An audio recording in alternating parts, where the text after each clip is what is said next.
Assalamualaikum warahmatullahi wabarakatuh. Puji syukur alhamdulillah kita panjatkan kehadirat Allah Subhanahu wa taala atas nikmat yang dilimpahkan kepada kita semuanya, sehingga di bulan yang mulia ini kita, ayah bunda, para santri sekolah adab masih Allah mudahkan untuk mengisi hari-hari kita di 10 hari di bulan Ramadan ini dengan banyak melakukan amal-amal soleh kepada Allah Subhanahu wa taala. Semoga amal soleh yang ayah bunda kerjakan dan para santri diterima oleh Allah Subhanahu wa taala. Tidak lupa salawat dan salam kita haturkan kepada uswah kita Nabi Agung Muhammad sallallahu alaihi wasallam. Bapak Ibu dan ayah bunda yang semoga dimuliakan Allah Subhanahu wa taala, bulan Ramadan disebut juga sebagai syahrul Quran atau bulan turunnya Al-Quran. Karena di bulan Ramadan ini Allah Subhanahu wa taala menurunkan Al-Quran. Hal ini dikabarkan oleh Allah Subhanahu wa taala di dalam surat Al-Baqarah ayat 185. A'udzubillahi minasyaitonirrajim. Bismillahirrahmanirrahim. Syahrul Ramadana unzila fihil Qur'an hudan linnas wa bayyinatun minal huda wal furqan. Allah Subhanahu wa taala mengabarkan kepada kita bahwa Allah menurunkan Al-Quran di bulan Ramadan yang fungsi utamanya adalah hudan linnas, sebagai petunjuk bagi manusia. Jadi sebagai manusia kita harus menggunakan Al-Quran ini sebagai petunjuk kita jika kita ingin sukses di dunia sampai di akhirat kelak. Makanya setiap apa yang ada di Al-Quran harus kita cermati, harus kita telaah, harus kita amalkan di dalam kehidupan kita. Dan insya Allah pada kesempatan yang mulia ini kita akan berusaha mengkaji sebuah kisah yang menarik yang Allah kabarkan di dalam Al-Quran, yang kisah ini menggambarkan tentang atau menceritakan tentang sebuah keluarga yang mulia. Sebuah keluarga yang nanti Allah abadikan menjadi nama surat, yakni surat Al-Imran. Nah, insya Allah pada kesempatan ini kita akan belajar mengkaji tentang keutamaan keluarga Imran. Ketika Allah Subhanahu wa taala memilih seseorang, ketika Allah Subhanahu wa taala memilih sebuah keluarga, pasti keluarga tersebut, seseorang tersebut memiliki keutamaan, memiliki kelebihan yang kita diperintahkan untuk mencontoh, untuk meneladani orang atau keluarga tersebut.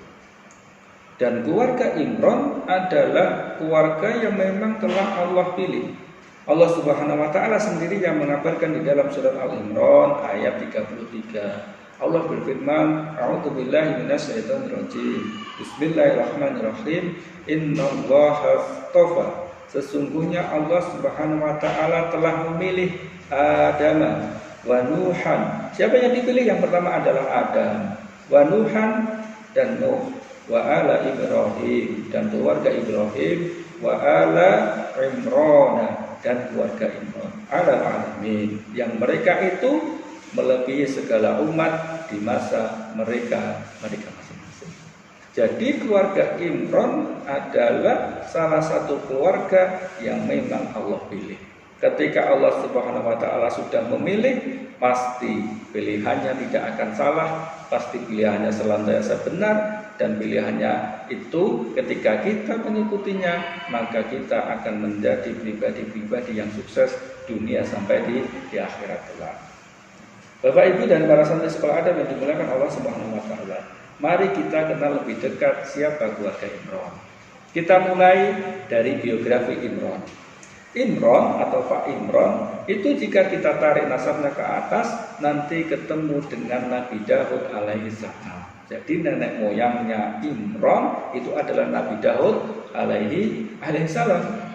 Dan Imran ini adalah imamnya Bani Israel atau pemimpin Bani Israel, dan dia tinggal di Baitul Maqdis atau Masjidil Aqsa sekarang di Palestina. Imran punya seorang istri namanya Hana bin Fakhur.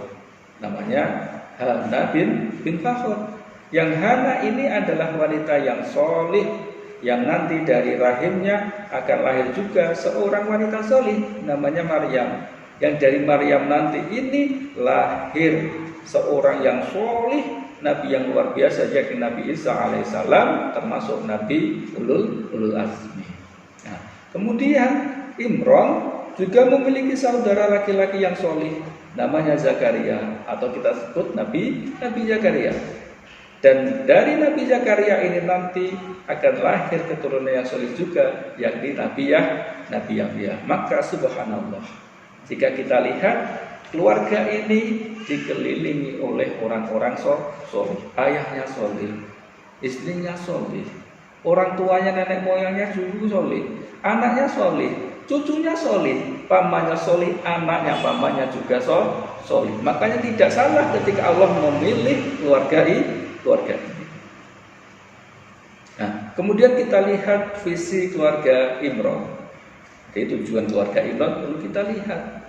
Kalau kita berkeinginan, kalau kita punya cita-cita membina sebuah keluarga yang nanti menjadi keluarga yang bisa berkumpul di jannah ya Allah Subhanahu wa taala, maka mau tidak mau kita harus melihat visi keluarga Imran. Visi ini Allah jelaskan di dalam surat Al-Imran ayat yang ke-35.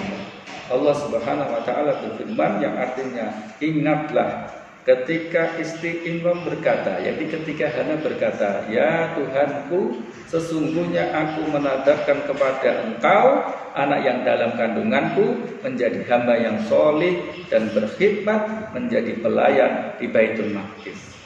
Bayangkan, seorang wanita solih ketika mengandung anaknya sudah bernadar, sudah punya visi ke depan yang luar biasa. Apa visinya? Yang pertama, memohon kepada Allah agar anaknya ini nanti menjadi anak yang solih. Yang kedua, mengkhidmatkan, menyerahkan anaknya ini nanti untuk menjadi pelayan di Baitul Maqdis. Dan kemudian Allah menerima nadarnya.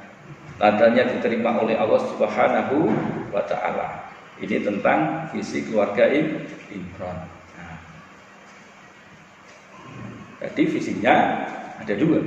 Yang pertama, memohon kepada Allah Subhanahu wa taala agar dikaruniai seorang anak yang solih. Yang kedua, anak yang solih ini nanti akan dikhidmatkan, akan dipersembahkan menjadi pelayan di Baitul Maqdis.